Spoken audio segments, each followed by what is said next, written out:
लगा ध्रुव विजय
लगा ध्रुव विजय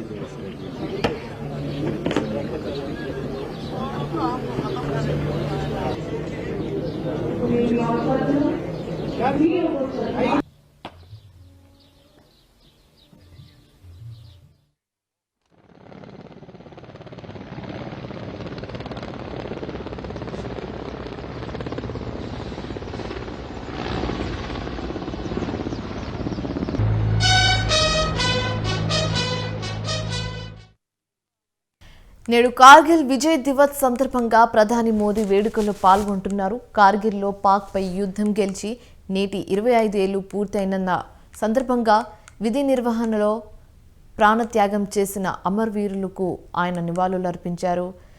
gallantry award గ్రహీతలు అమరుల కుటుంబాలతో కలిసి ప్రత్యేక కార్యక్రమాల్లో మోదీ పాల్గొననున్నారు. అంతేకాకుండా షింకులా టన్నెల ప్రాజెక్టును కూడా ఆయన ప్రారంభించనున్నారు. की ओर से उन्होंने श्रद्धांजलि अर्पित की।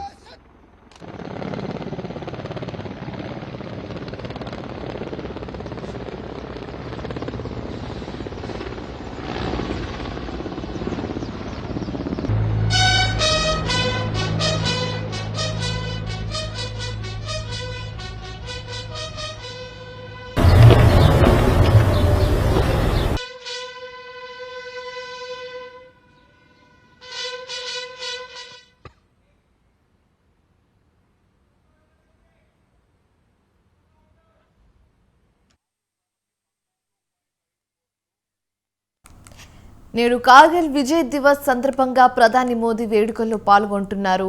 కార్గిల్లో పాక్పై యుద్ధం గెలిచి నేటి 25 ఏళ్లు పూర్తయిన సందర్భంగా విధి నిర్వహణలో ప్రాణత్యాగం చేసిన అమరవీరులకు ఆయన నివాళులు అర్పించారు.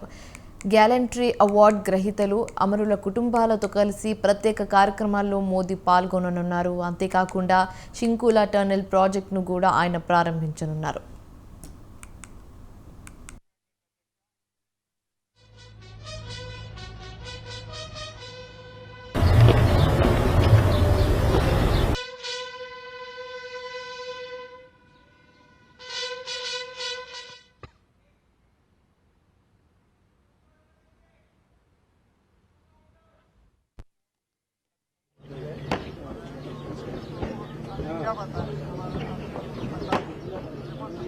लगा ध्रुव विजय दिवस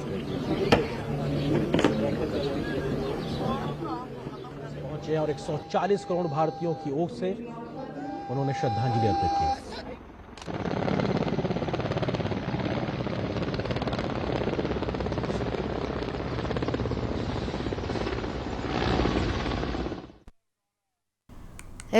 నేడు కార్గిల్ విజయ్ దినోత్సవ సందర్భంగా ప్రధాని మోదీ వేడుకల్లో పాల్గొంటున్నారు. కార్గిల్లో పాక్పై యుద్ధం గెలిచి నేటి 25 ఏళ్లు పూర్తయిన సందర్భంగా విధి నిర్వహణలో ప్రాణత్యాగం చేసిన అమరవీరులకు ఆయన నివాళులు అర్పించారు. కార్గిల్లోని యుద్ధ వీరుల స్మారకాన్ని ప్రధాని మోదీ సందర్శించారు. గ్యాలంటరీ అవార్డు గ్రహీతలు, అమరుల కుటుంబాలతో కలిసి ప్రత్యేక కార్యక్రమాల్లో మోదీ పాల్గొననున్నారు. అంతేకాకుండా షింకులా టన్నెల్ ప్రాజెక్టును కూడా ఆయన ప్రారంభించనున్నారు.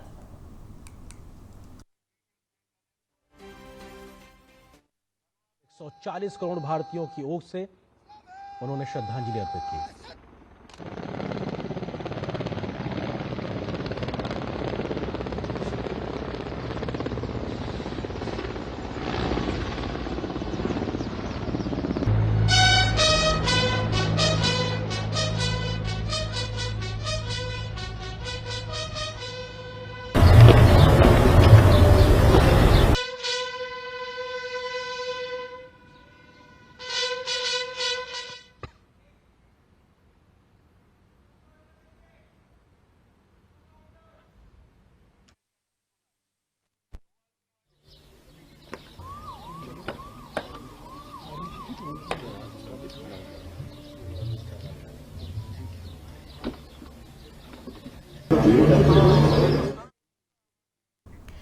నేడు కార్గిల్ విజయ్ దివస్ సందర్భంగా ప్రధాని మోదీ వేడుకల్లో పాల్గొంటున్నారు. ఆ దృశ్యాలు ఇప్పుడు మనం స్వతంత్ర స్క్రీన్ మీద క్లియర్గా చూడొచ్చు.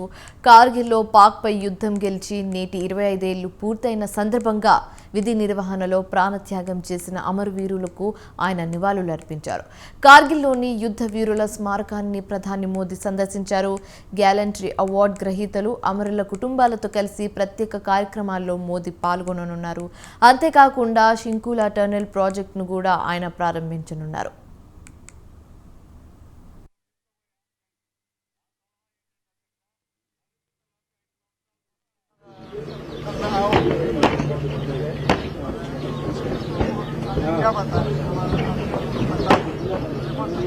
लगा ध्रुव विजय दिवस పాక్పై విజయం సాధించడాన్ని సైన్యం గుర్తు చేసుకుంది. రజత్ జయంతి వర్ష్ పేరుతో ఈ ఉత్సవాలను నిర్వహిస్తున్నారు. ఈ కార్యక్రమంలో సీనియర్ అధికారులు, గ్యాలంటరీ అవార్డు గ్రహీతలు, యుద్ధలో ప్రాణాలర్పించిన వారి బంధువులు పాల్గొంటారు. లెమెకాన్ వ్యూ పాయింట్లో విజయ్ భోజ్, శౌర్య సంధ్య పేరుతో కార్యక్రమాలు జరిగాయి.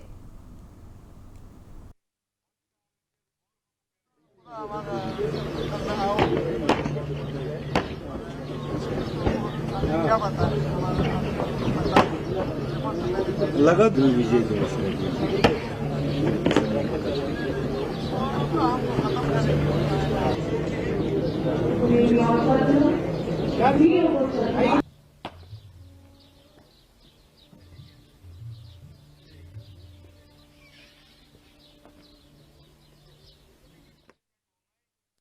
నేడు కార్గిల్ విజయ్ దివస్ సందర్భంగా ప్రధాని మోదీ వేడుకల్లో పాల్గొంటున్నారు. కార్గిల్లో పాక్ పై యుద్ధం గెలిచి నేటి 25 ఏళ్లు పూర్తయిన సందర్భంగా విధి నిర్వహణలో ప్రాణత్యాగం చేసిన అమరవీరులకు ఆయన నివాళులు అర్పించారు.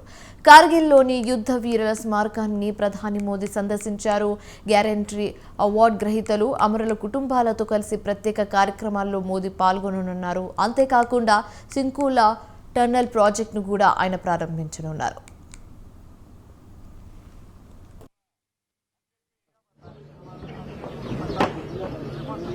लगा ध्रुव विजय दिवस है।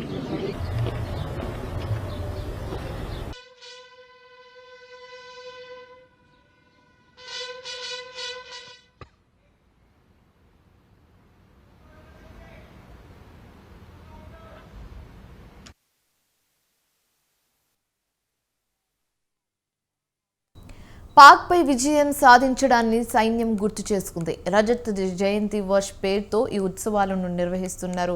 ఈ కార్యక్రమంలో సీనియర్ అధికారులు, గ్యాలంటరీ అవార్డు గ్రహీతలు, యుద్ధంలో ప్రాణాలర్పించిన వారి బంధువులు పాల్గొంటారు. లమెకన్ వ్యూ పాయింట్లో విజయ్ భోజ్ శౌర్య సంధ్య పేరుతో కార్యక్రమాలు జరిగాయి.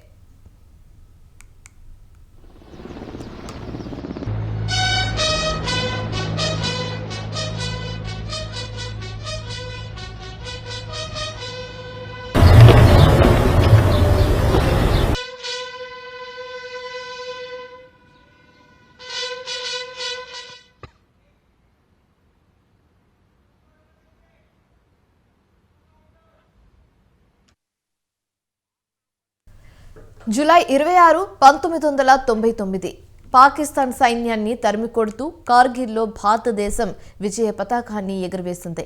అప్పటి నుంచి భారతదేశం ప్రతి సంవత్సరం జూలై 26న కార్గిల్ విజయ్ దివస్ ను జరుపుకుంటుంది. శత్రు దేశంపై విజయం సాధించి నేటికి సరిగ్గా 25 ఏళ్లు. ఈ రోజు భారతదేశాన్ని విజయ పదంలో నడిపించిన సైనికుల ధైర్య సాహసాలకు అంకితం చేయబడింది. దేశం కోసం తమ ప్రాణాలను త్యాగం చేసిన అమరవీరులకు నివాళులు అర్పించే రోజు కూడా. 1999లో ఇదే రోజున కార్గిల్ మంచు శిఖరాలపై దాదాపు 3 నెలల పాటు సాయుధ పోరాటం జరిగింది. భారత దళాలు పాకిస్తాన్ రేంజర్లపై తమ విజయాన్ని ప్రకటించాయి. కార్గిల్ విజయ్ దివస్ యొక్క అనేక విరోచిత కథనాలు ఉన్నాయి. ఇందులో కెప్టెన్ విక్రమ్ బత్రా కథ ధైర్యం మరియు దేశభక్తికి చిహ్నంగా కనిపిస్తుంది. ఏ దిల్ మాంగే మోర్ అని కెప్టెన్ విక్రమ్ బత్రా అన్నారు.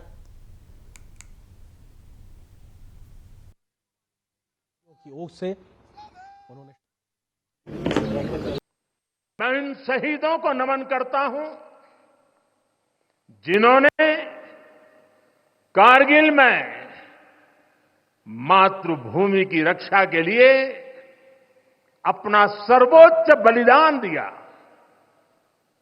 साथियों, कारगिल में हमने केवल युद्ध नहीं जीता था, हमने सत्य, संयम और सामर्थ्य का अद्भुत परिचय दिया था। आप जानते हैं, भारत उस समय शांति के लिए प्रयास कर रहा था। बदले में पाकिस्तान ने फिर एक बार अपना अविश्वासी चेहरा दिखाया, लेकिन सत्य के सामने सत्य और आतंक की हार हुई। साथियों, पाकिस्तान ने अतीत में जितने भी दुष्प्रयास किए उसे मुंह की खानी पड़ी है, लेकिन पाकिस्तान ने अपने इतिहास से कुछ नहीं सीखा है। वो आतंकवाद के सहारे, प्रॉक्सी वॉर के सहारे अपने आप को प्रासंगिक बनाए रखने का प्रयास कर रहा है। लेकिन आज जब मैं उस जगह से बोल रहा हूं जहां आतंक के आकाओं को मेरी आवाज सीधे सुनाई पड़ रही है, मैं आतंकवाद के इन सरपरस्तों को कहना चाहता हूं कि उनके नापाक मंसूबे कभी कामयाब नहीं होंगे।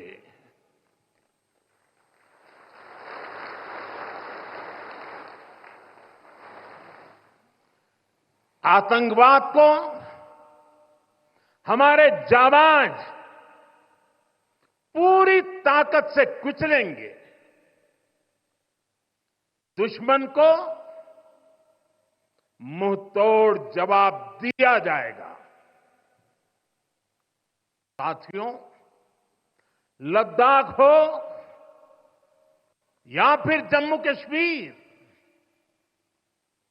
विकास के सामने आ रही हर चुनौती को भारत परास्त करके ही रहेगा।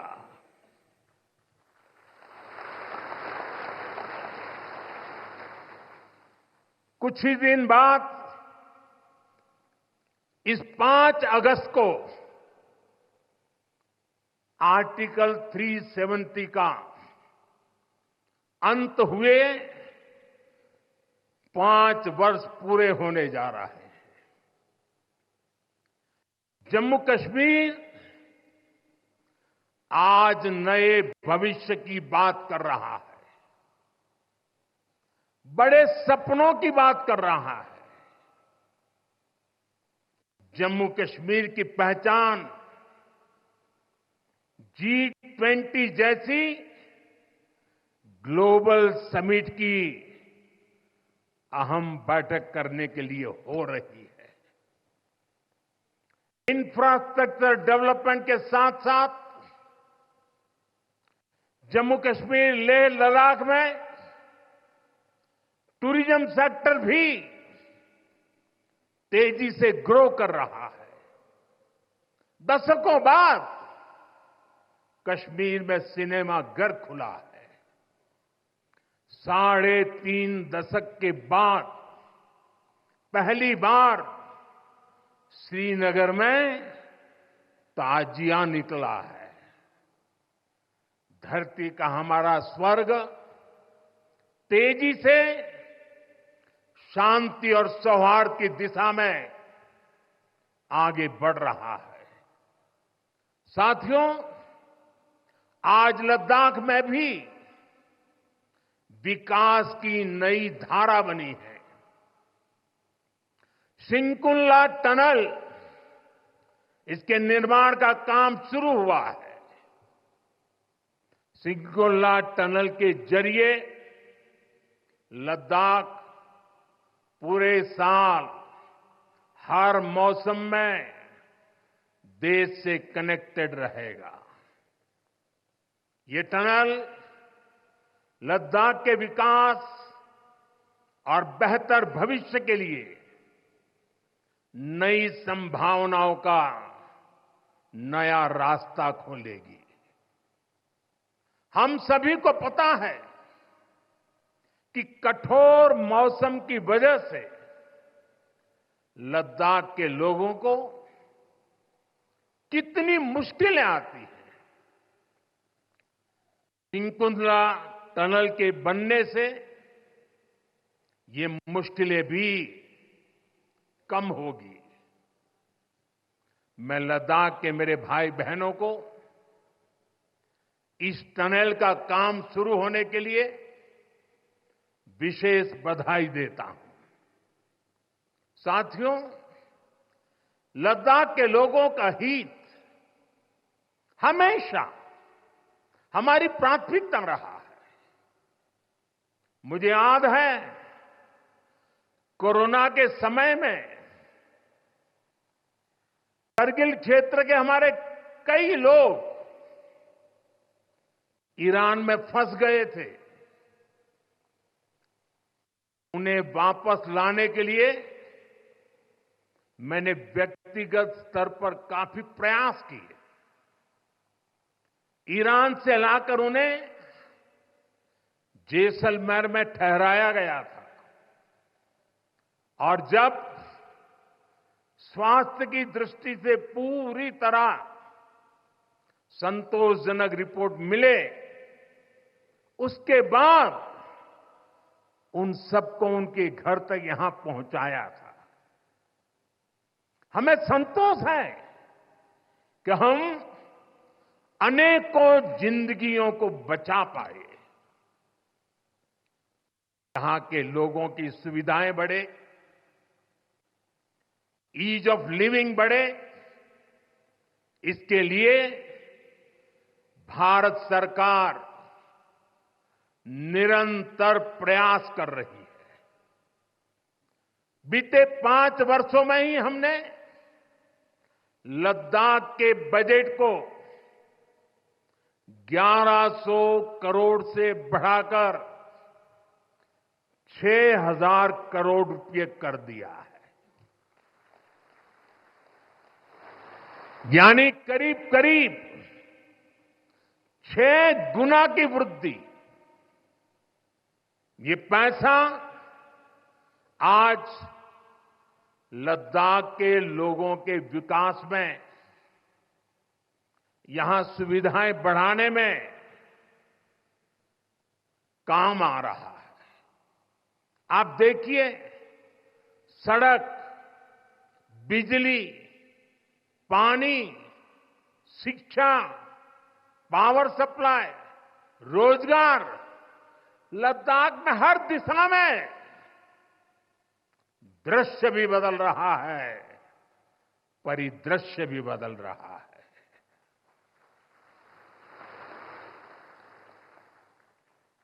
पहली बार यहां होलिस्टिक प्लानिंग के साथ काम हो रहा है। जल जीवन मिशन की वजह से अब लद्दाख के 90% से ज्यादा घरों में पाइप से पीने का पानी पहुंच रहा है। लद्दाख के युवाओं को क्वालिटी हायर एजुकेशन मिले, इसके लिए यहां सिंधु सेंट्रल यूनिवर्सिटी का निर्माण हो रहा है। पूरे लद्दाख क्षेत्र को 4G नेटवर्क से जोड़ने का काम भी चल रहा है। 13 किलोमीटर लंबी जोजिला टनल का काम भी जारी है। इसके वजन बनने से नेशनल हाईवे नंबर 1 पर भी ऑल वेदर कनेक्टिविटी हो जाएगी। साथियों, हमने देश के सीमावर्ती क्षेत्रों में विकास के असाधारण लक्ष्य तय किए हैं। चैलेंजिंग टास्क को अपने हाथों में लिया है। बॉर्डर रोड ऑर्गेनाइजेशन बीआरओ ने ऐसे लक्ष्यों को पूरा करने के लिए अभूतपूर्व गति से काम किया है। बीआरओ ने पिछले 3 साल में ही 330 से ज्यादा इंफ्रास्ट्रक्चर प्रोजेक्ट पूरे किए हैं। इसमें लद्दाख के विकास कार्यों से लेकर पूर्वोत्तर में सेला टनल जैसे प्रोजेक्ट भी शामिल है। मुश्किल टेरेन्स में विकास की ये गति नए भारत की क्षमता और दिशा दोनों दिखाते हैं। साथियों, आज की वैश्विक परिस्थितियां पहले से अलग है, इसलिए हमारी सेनाओं को हथियारों और उपकरणों के साथ साथ कार्यशैली और व्यवस्थाओं में भी आधुनिक होना चाहिए। इसलिए देश दशकों से डिफेंस सेक्टर में बड़े रिफॉर्म्स की जरूरत महसूस करता रहा था। सेना स्वयं वर्षों से इसकी मांग कर रही थी, लेकिन दुर्भाग्य से पहले इसे उतना महत्व नहीं दिया गया। बीते 10 वर्षों में हमने डिफेंस रिफॉर्म्स को रक्षा क्षेत्र की पहली प्राथमिकता बनाया है। इन रिफॉर्म्स के कारण आज हमारी सेनाएं ज्यादा सक्षम हुई हैं, आत्मनिर्भर हो रही है। आज डिफेंस प्रोक्योरमेंट में बड़ी हिस्सेदारी भारतीय डिफेंस इंडस्ट्री को दी जा रही है। डिफेंस में रिसर्च एंड डेवलपमेंट बजट का भी 25% प्राइवेट सेक्टर के लिए रिजर्व किया गया है। ऐसे ही प्रयासों का परिणाम है कि भारत का डिफेंस प्रोडक्शन अब 1.25 लाख करोड़ रुपए से ज्यादा हो चुका है। अभी भारत की गिनती हथियार मंगाने वाले देश के रूप में भी थी। अब भारत एक्सपोर्टर के तौर पर अपनी पहचान बना रहा है।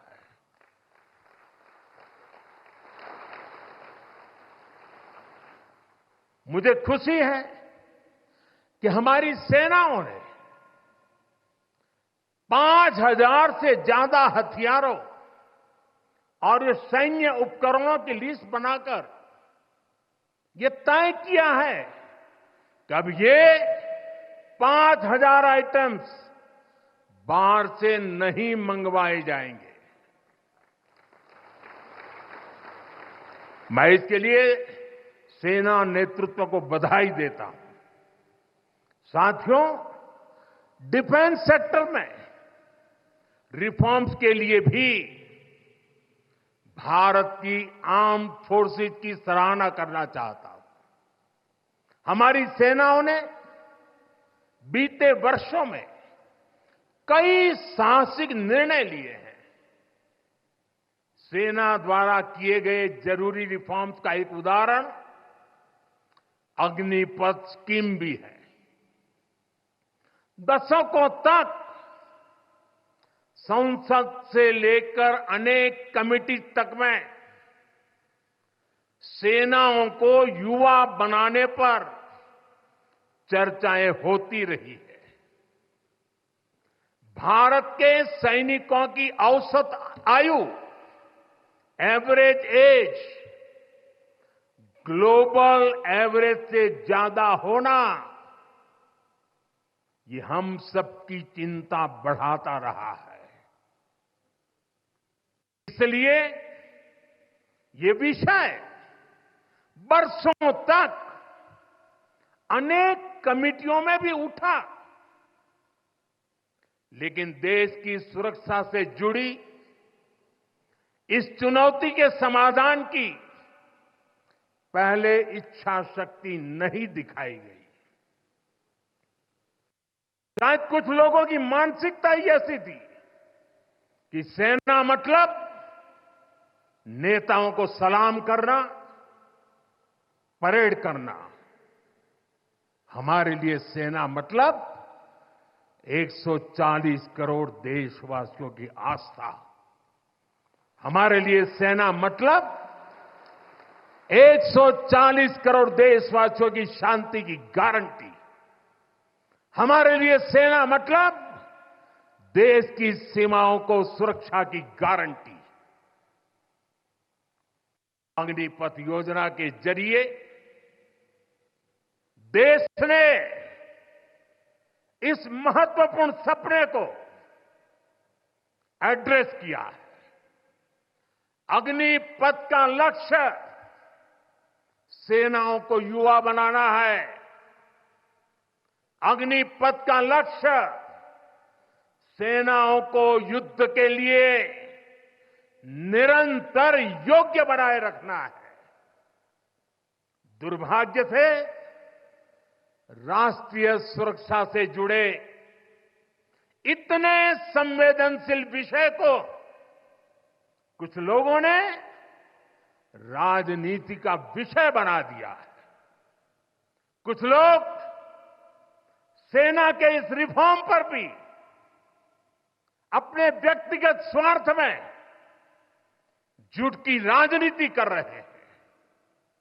ये वही लोग हैं जिन्होंने सेनाओं में हजारों करोड़ के घोटाले करके हमारी सेनाओं को कमजोर किया। ये अब वही लोग हैं जो चाहते थे कि एयरफोर्स को कभी आधुनिक फाइटर जेट न मिल पाए। ये वही लोग हैं जिन्होंने तेजस फाइटर प्लेन को भी डिब्बे में बंद करने की तैयारी कर ली थी। साथियों, सच्चाई ये है कि अग्निपथ योजना से देश की ताकत बढ़ेगी और देश का सामर्थ्यवान युवा भी मातृभूमि की सेवा के लिए आगे आएगा। प्राइवेट सेक्टर और पैरामिलिट्री फोर्सेस में भी अग्निवीरों को प्राथमिकता देने की घोषणाएं की है। मैं तो हैरान हूं, कुछ लोगों की समझ को क्या हुआ है, उनकी सोच को क्या हो चुका है। ऐसा भ्रम फैला रहे हैं कि सरकार पेंशन के पैसे बचाने के लिए ये योजना लेकर आई है। मैं जरा ऐसे लोगों की सोच से शर्म आती है, लेकिन मैं ऐसे लोगों से पूछना चाहता हूं, जरा कोई मुझे बताए, आज मोदी के शासनकाल में जो भर्ती होगा, क्या आज ही उसको पेंशन देना है क्या? उसको पेंशन देने की नौबत 30 साल के बाद आएगी और तब तो मोदी 105 साल का हुआ होगा और तब न भी मोदी की सरकार होगी। क्या मोदी जब 105 साल का होगा, 30 साल के बाद जो पेंशन बचेगा उसके लिए मोदी ऐसा राजनीतिक है जो आज गाली खाएगा? क्या तर्क दे रहे हैं? लेकिन साथियों, मेरे लिए दल नहीं, देश सर्वोपरि है।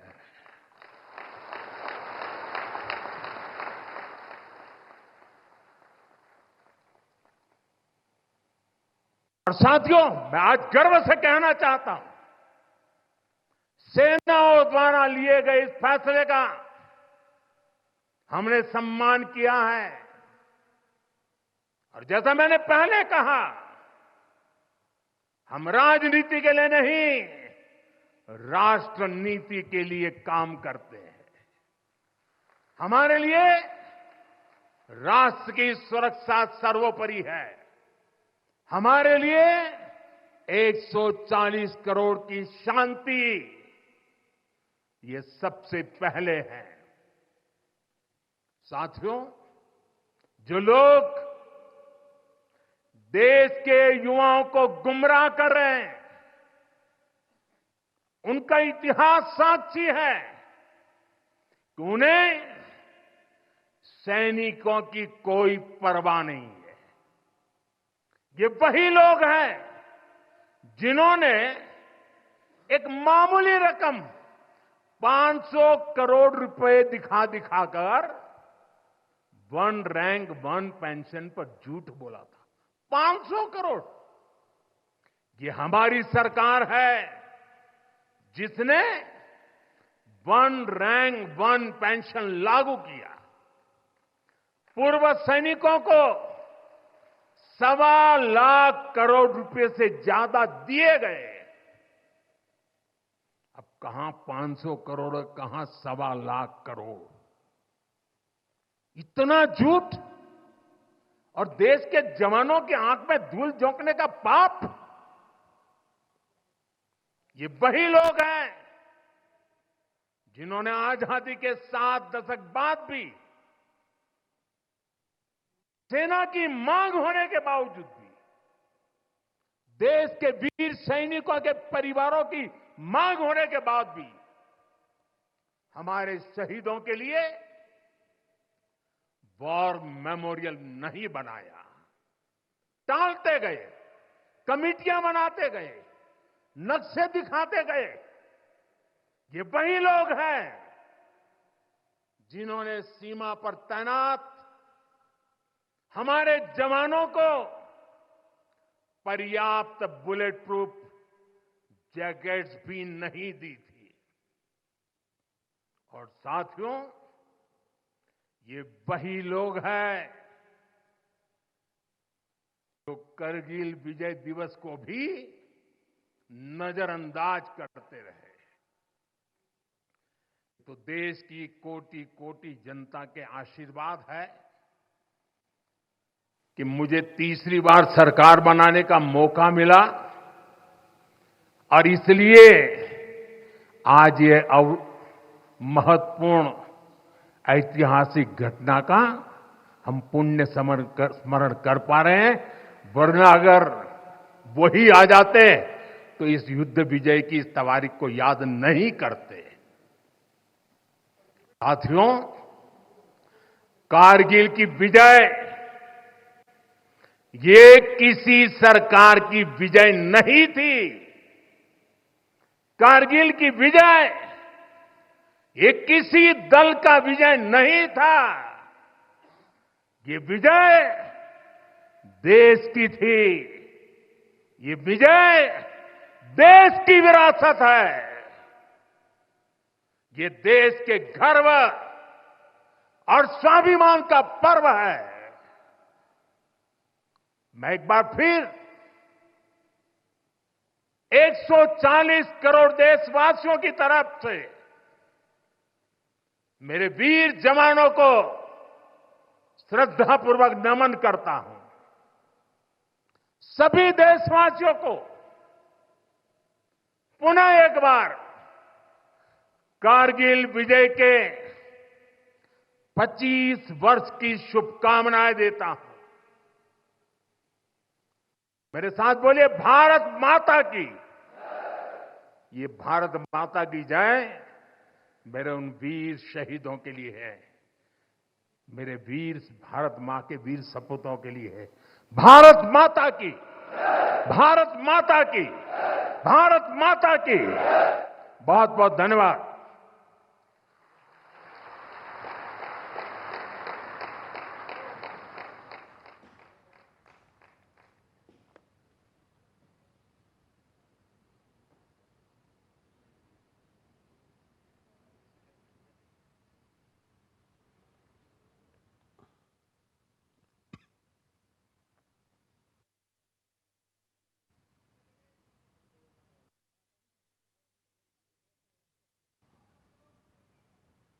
तो आप ये सीधी तस्वीरें देख रहे थे कारगिल युद्ध स्मारक से, जहां प्रधानमंत्री नरेंद्र मोदी पहुंचे थे। कारगिल विजय